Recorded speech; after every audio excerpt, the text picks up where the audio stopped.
कल्पना कीजिए अगर किसी राज्य की सड़कें बेहतर हो जाए, गांव तक पक्की सड़कें पहुंच जाए, हर नदी और नाले पर मजबूत पुल बन जाए और सफर का समय आधा रह जाए, तो उस राज्य की तस्वीर कितनी बदल सकती है। उत्तर प्रदेश में कुछ ऐसा ही होने की तैयारी दिखाई दे रही है। प्रदेश सरकार ने सड़क और पुल पुलियों के निर्माण को लेकर अपनी सबसे बड़ी योजनाओं में से एक पर काम तेज कर दिया है। अब सबकी निगाह मुख्यमंत्री योगी आदित्यनाथ की अंतिम मंजूरी पर टिकी हुई है। उत्तर प्रदेश का लोक निर्माण विभाग यानी PWD इस समय मिशन मोड में काम कर रहा है। मुख्यमंत्री योगी आदित्यनाथ द्वारा हाल ही में सभी मंडलों की समीक्षा बैठकें पूरी होने के बाद अब जिलों से प्राप्त संशोधित कार्य योजनाओं को अंतिम रूप दिया जा रहा है। इन योजनाओं में प्रदेश के हर जिले की जरूरतों को शामिल किया गया है ताकि विकास केवल कागजों तक सीमित न रहे बल्कि सीधे जनता तक पहुंचे। सबसे बड़ी बात यह है कि इस बार योजनाओं का आधार केवल सरकारी फाइलें नहीं है। सरकार ने स्थानीय विधायकों और जनप्रतिनिधियों से सीधे पूछा कि उनके क्षेत्रों में सबसे जरूरी सड़क और पुल निर्माण कार्य कौन-कौन से हैं। इन सुझावों के आधार पर परियोजनाओं को प्राथमिकता दी गई है ताकि वही काम पहले शुरू हो जिनकी सबसे अधिक आवश्यकता है।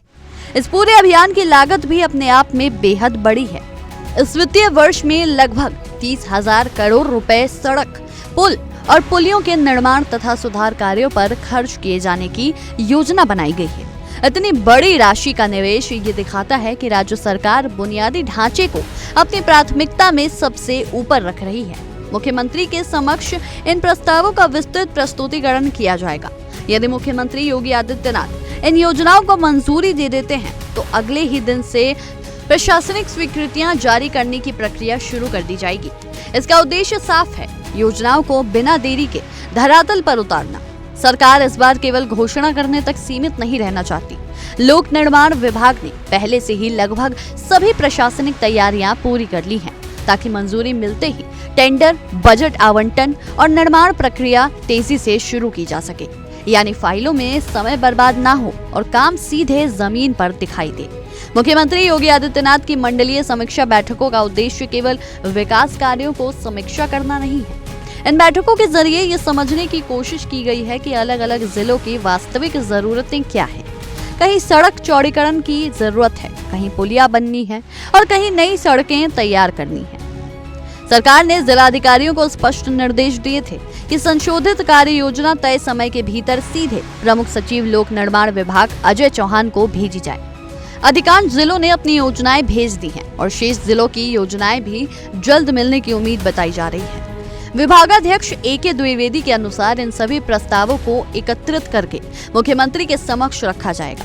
इसका मतलब यह है कि अब विकास कार्यों की प्राथमिकता तय करने की प्रक्रिया लगभग पूरी हो चुकी है और अंतिम निर्णय का इंतजार है।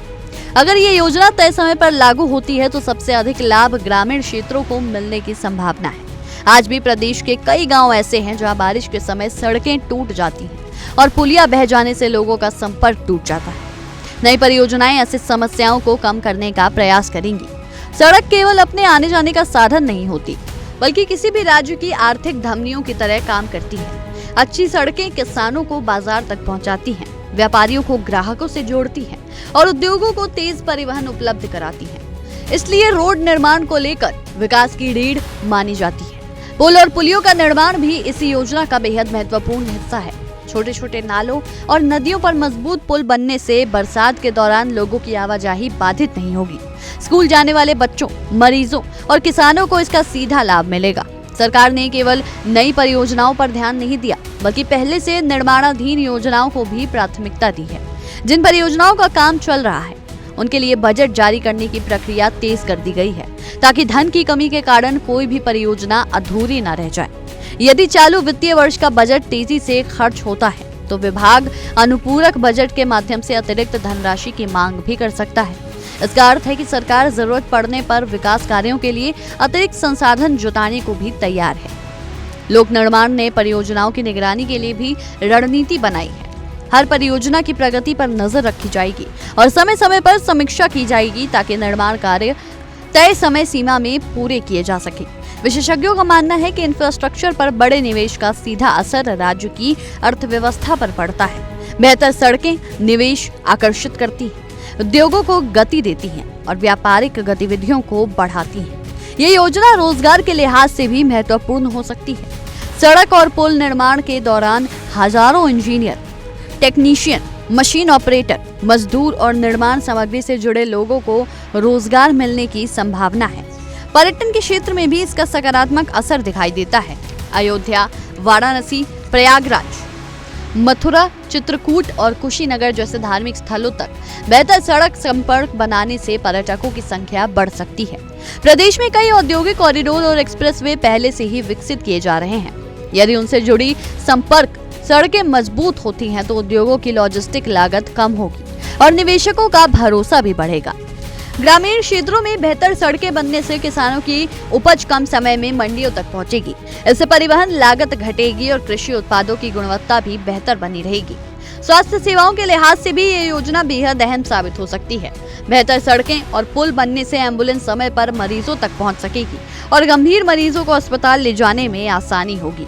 शिक्षा के क्षेत्र में भी इसका असर दिखाई देगा। दूर दराज गाँवों के छात्र बेहतर सड़क संपर्क के कारण स्कूल और कॉलेज आसानी से पहुंचेंगे, जिससे शिक्षा की पहुंच मजबूत होगी। हालांकि इतनी बड़ी परियोजनाओं के सामने कई चुनौतियां भी होती हैं। भूमि अधिग्रहण, मौसम में बाधाएं, निर्माण सामग्री की उपलब्धता और समय सीमा का पालन ऐसे मुद्दे हैं जिन पर सरकार को विशेष ध्यान देना होगा। गुणवत्ता भी एक बड़ा सवाल है। यदि सड़कें और पुल उच्च गुणवत्ता के साथ बनाए जाते हैं तो उनका लाभ वर्षों तक मिलेगा, लेकिन गुणवत्ता से समझौता हुआ तो परियोजनाओं का उद्देश्य अधूरा रह जाएगा। सरकार का दावा है कि इस बार योजनाओं की नियमित मॉनिटरिंग की जाएगी और अधिकारियों की जवाबदेही भी तय होगी। इससे निर्माण कार्य में पारदर्शिता और गति दोनों बनाए रखने की कोशिश की जाएगी। विपक्ष की नजर भी इन परियोजनाओं पर रहेगी। विपक्ष लगातार ये सवाल उठाता रहा है कि बड़ी घोषणाओं के बावजूद कई योजनाएं समय पर पूरी नहीं हो पाती। ऐसे में इस बार सरकार के सामने परिणाम देखने की चुनौती होगी। यदि सभी परियोजनाएं तय समय के भीतर पूरी होती हैं तो उत्तर प्रदेश की सड़क नेटवर्क पहले से कहीं अधिक मजबूत हो सकती है। इसका लाभ आम नागरिक से लेकर उद्योग, पर्यटन और कृषि क्षेत्र तक सभी को मिलेगा।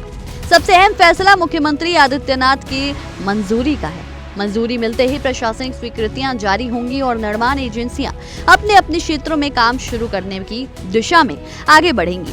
आने वाले महीनों में ये स्पष्ट होगा कि किन जिलों में कौन कौन सी सड़कें बनेंगी, किन पुलों का निर्माण होगा और किन क्षेत्रों को प्राथमिकता दी जाएगी। इसके साथ ही ये भी तय होगा कि सरकार अपने विकास के रोड मैप को कितनी तेजी से लागू कर रही है।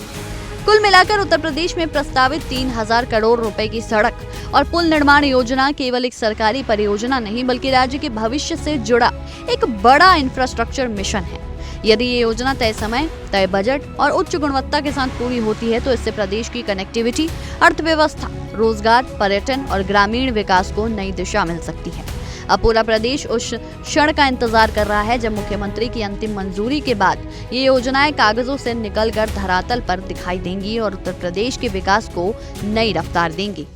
देखिए इंडिया डेली 24/7 अब आपके स्मार्ट टीवी पर। इंडिया डेली मौजूद है सभी डिजिटल प्लेटफॉर्म पर लाइव और लगातार। इंडिया डेली 24/7 हर दिन राष्ट्र को समर्पित।